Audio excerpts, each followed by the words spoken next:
ভাইয়া কোথায় দাঁড়ায় আছো?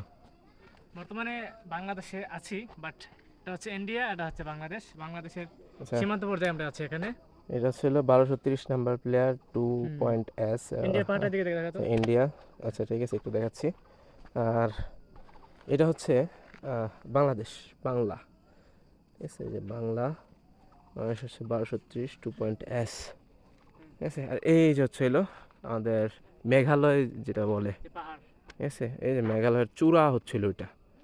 এই যে এটা হচ্ছিল মেঘালয়ের চূড়া। ঠিক আছে, আর এখানে ছিল ওই যে মেঘালয়ের কিছু মসজিদ, এটা একটা মসজিদ এখানে। এখানে মাঝে মাঝে আজান শোনা যায়, যার জন্য বললাম। আর এখানে ওইদিকে বিএসএফ বসা, যেতে চেয়েছিলাম নিচে। তার কাটার এরিয়া বেস্টানি পর্যন্ত যাওয়ার ইচ্ছা ছিল। গতবার গিয়েছিলাম, তবে এবার বিএসএফ নিষেধ করার কারণে আমরা চলে আসছি এদিকে। এই হচ্ছে অবস্থা।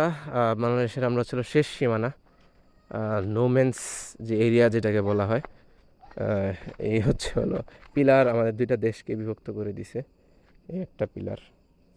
ঠিক আছে, আর চলে তো ভাইয়া। আর কি ভাইয়া, এখানে ঘুরতে এসে কেমন লাগতেছে ভাইয়া?